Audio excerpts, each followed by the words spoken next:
This is a comprehensive video of how in vitro digestibility is carried out to ascertain the digestibility of feed given to livestock, ruminant animals. And this was actually my final year school project. So stick around, guys, to see how this works.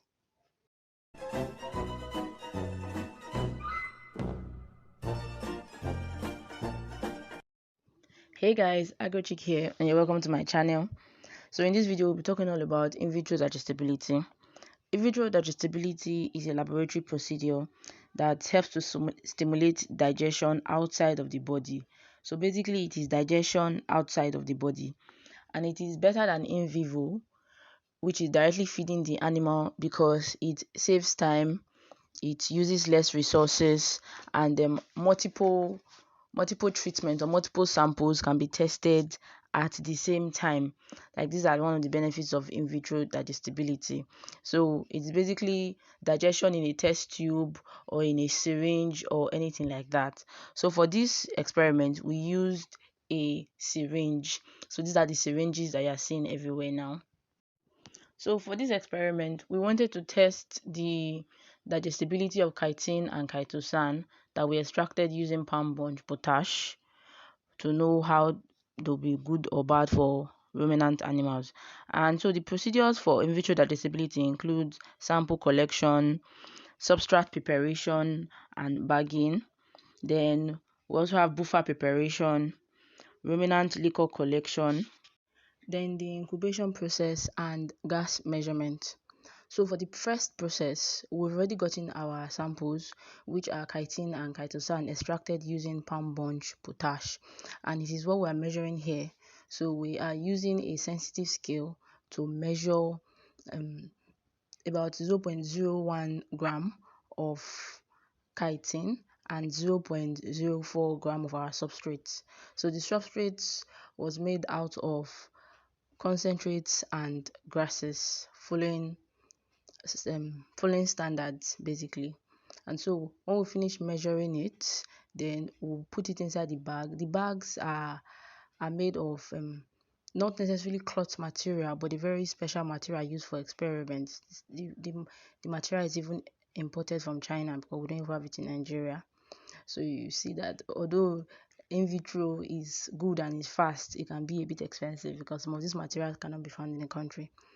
So yes, after which we'll seal the bag with a sealer. So they're just very small bags that can enter inside the syringe. So after which we'll put it inside the syringes. And we had about, as I said, we had about over 100 samples, and so we had to do for all of the bags, and these were different samples. So different because we're many that were doing the experiment, so everybody had their sample and what they were testing. Next is the buffer preparation, and we also did this following existing standards. I would leave the standards in the comment or in the description of this video. And we had to use a pH of 6.2 and make sure that the buffer was between the temperature of 39 degrees Celsius. Then next was Rumen collection. Okay, I think maybe this was one of the hard parts of this experiment, because for this Rumen collection, just like you see in this video, it required us to actually collect the rumen liquor. It's called the rumen liquor of the animal, and that was not an easy feat as well. It's just like they're trying to make you vomit early in the morning when you've not eaten anything. So yes, so we manded the goats. We took good care of them, gave them concentrate and forage feed for a period of 2 weeks or more, and after which, just to allow them to gather enough rumen liquor. So after which, yes, we started making them to vomit, basically by putting this hose through their mouth to get to their stomach before they can vomit the rumen liquor. So basically it gets to like the tip of their rumen. So we wanted it to get to the tip of their rumen because that's where all the good juice that we need is. That's where fermentation takes place and everything. So we wanted it to get to that place, and yes, when it got there, they started vomiting all the rumen liquor. Like, it was a very disgusting process. Like, Jesus, after watching this, I'm sure you don't want to eat vegetable or black soup anymore, but it was really disgusting. And yeah, this is us. Like, guy, anybody that was holding up, I was running away from holding that pan.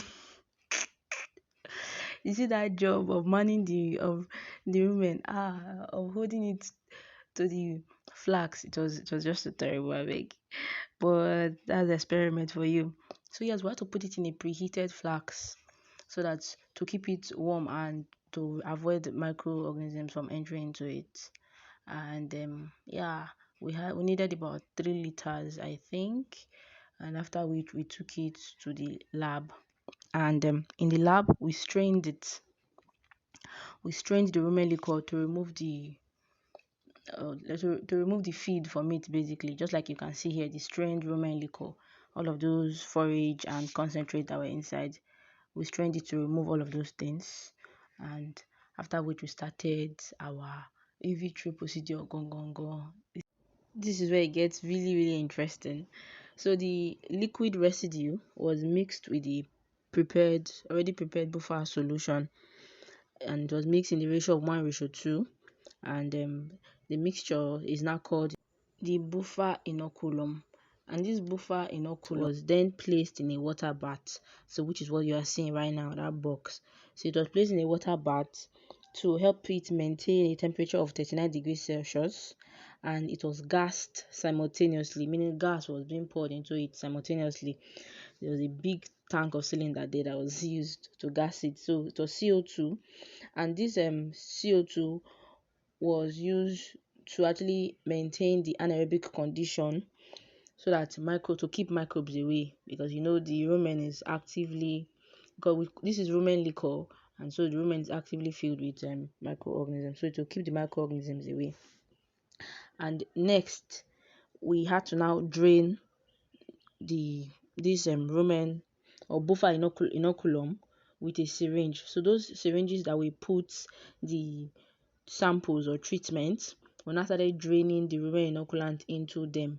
So this is it now. Because we're trying to simulate what a normal rumen would do, we're trying to simulate digestion outside of the body. That's why we needed to go and collect rumen liquor from the animal themselves first, and that's the rumen liquor that we used.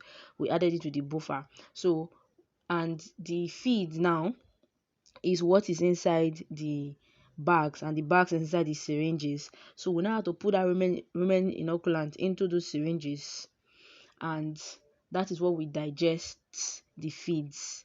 Do you get it? It's a bit of a techie process, but it's very simple. So we're just trying to make the environment conducive for that a normal stomach or a normal rumen would do, basically.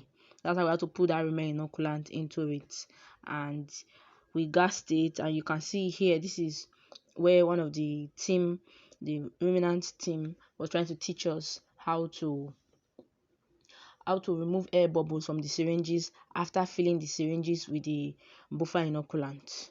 Basically, this was one of another hard process, but we got it.